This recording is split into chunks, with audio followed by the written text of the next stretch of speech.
Hey there YouTube, George here. How are we all doing? Hope everybody's keeping well. I just said I'd come back with another video. I think this is part 4.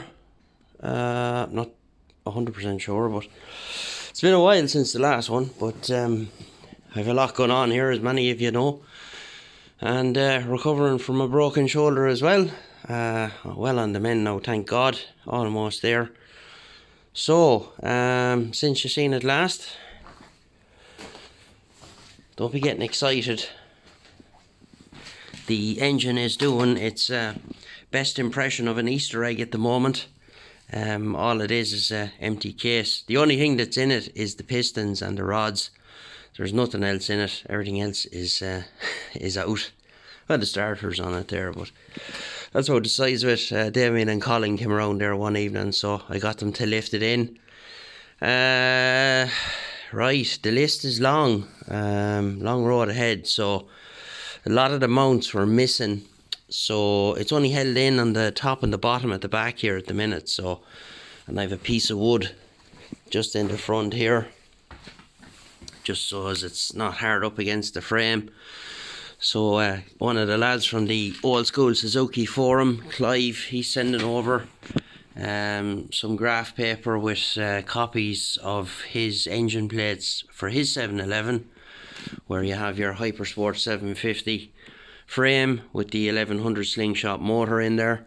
So thanks for that, Clive. I appreciate it. That'll save a bit of time when they get here.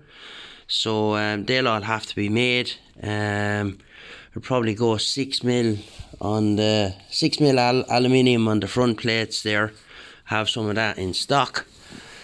And what we'll do here for the back plates and the side plates, we'll go with some 10mm. I have some 10mm T6 there, so we'll use that. We'll get those spacers machined down, that the 10mm plates will go in there. Or I could even machine it out of this side of the spacer here, out of this side of the plate rather, and on the side then as well. Well, we copped as well. We have broken, or can you see it there? Yeah, broken mount here. So that'll be another job for you, Damien, to take that up, and it'll have to be drilled out. Quite common on these if they get thrown down the road at all. If they get a bad enough bang, you're going to find that kind of stuff. So yeah, so once the engine is secure in the frame, then I suppose we'll be happy then to go ahead with the subframe and get that sorted out, because I want the engine securely bolted into the frame, that it you know, with the process of welding and whatever, that the frame is quite rigid and won't move. Oh well, Damien knows what he's doing anyway. So we're also going to put in a bit of extra bracing in the frame. We're going to put a plate across here, and it'll continue around down here and across. Will be a big plate, probably start there, come over here, it'll bend, it'll come down to about here, and that'll go back across again, just to make it a bit stiffer. Someone drilled a hole in the frame there for a damper, so what I'm going to do is I'm going to get a machined, a boss machined up, a threaded boss, and we'll get that tigged into the frame as well, because the frame is kind of sucked in on the outside there, where because they didn't have the intelligence to put a spacer in there. These will probably end up getting filled up as well with some plate, just to brace up the headstock. Yeah, so there's lots to do. I have a lead on a shock. Other friend of mine over there in the UK, he's got something similar to this, Mark Whiston.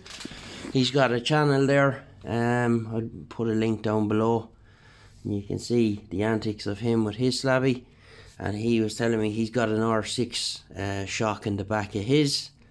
So I have a lead on one of them, but probably be after Christmas, I'd say.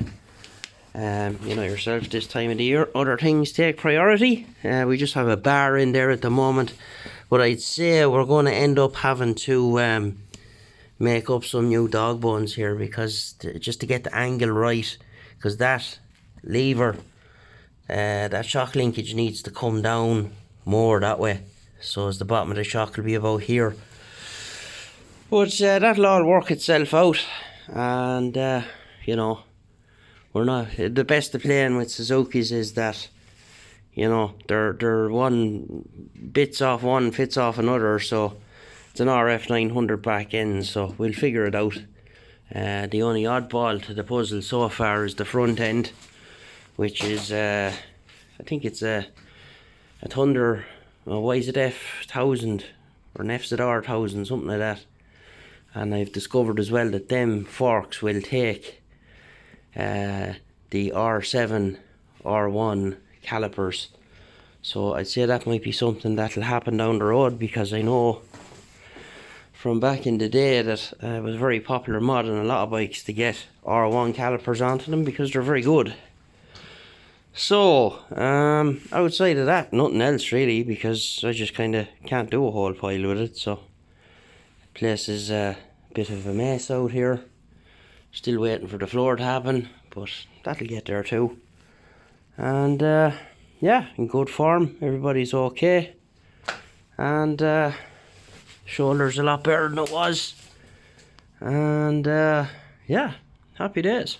Just made up that little wooden stand there, just holds her up, nothing elaborate, but we make up make up something of a bit of box to hold it up by the swing arm there. And I probably had one before, I made one years ago, so I'll have to go to the scrapyard and get a a scissors jack, and make up an attachment for the top of it that'll, you know, you can just put the drill on it to lift the frame, the back end of the frame up and down when it's up on the bike table, that, you know, if you want to do something with the back end or take out the swing arm or whatever the case may be, you can do it. So yeah, it's going to be a long project. It's going to take time, and but still, it's here. I have it, and I'm even just looking. Some days I just like to just come out here and look at it. But we need to get this top yoke we have sorted out as well.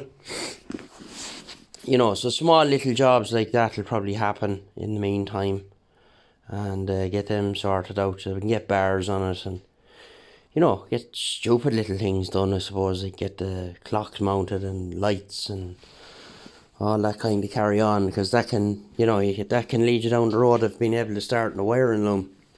Battery and coils will go under the tank here. There's like a big hump, you know, a void area here. So I'm going to put the battery. We'll probably go with one of the new LiPo batteries you can get now. They're quite small, so make a nice little battery box. Let the coils mount in the front. Not going with an air box, because I don't have one. And just some individual filters, and that'll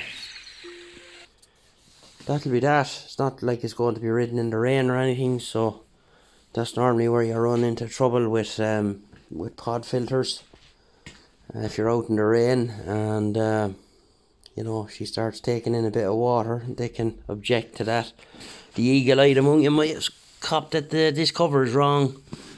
I think that's a Bandit one, so we'll have to source the correct one for it. So over time, like, the engine will be a project all of its own.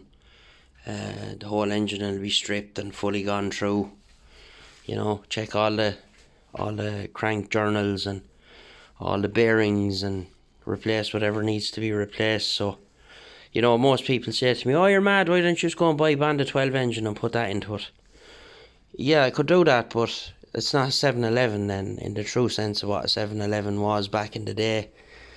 You know, I always wanted, you know, to see that on the side of me block. So it's just something I've always wanted. So yeah, happy days. But and the other side of it then as well is you know, you fully go through a motor, you know exactly what you have. You know that the barrels are good, you know the gearbox is right, you know the clutch is right, the crank, all the bearings, you know the oil pump's good. you do any modifications that are well documented and need to be done, like open up the strainer intake on the sun pickup and stuff like that. All those mods that people figured out down through the years for these things, just to, you know, make them run a bit better. And with them being oil cooled and the whole lot, you can't be taking any chances. So yeah, so that's pretty much the size of it. So yeah, we'll be looking forward to being able to get out here at that and get back out here and doing a bit of radio stuff as well. So right, I'll leave it there and we'll get you in the next one. Bye bye.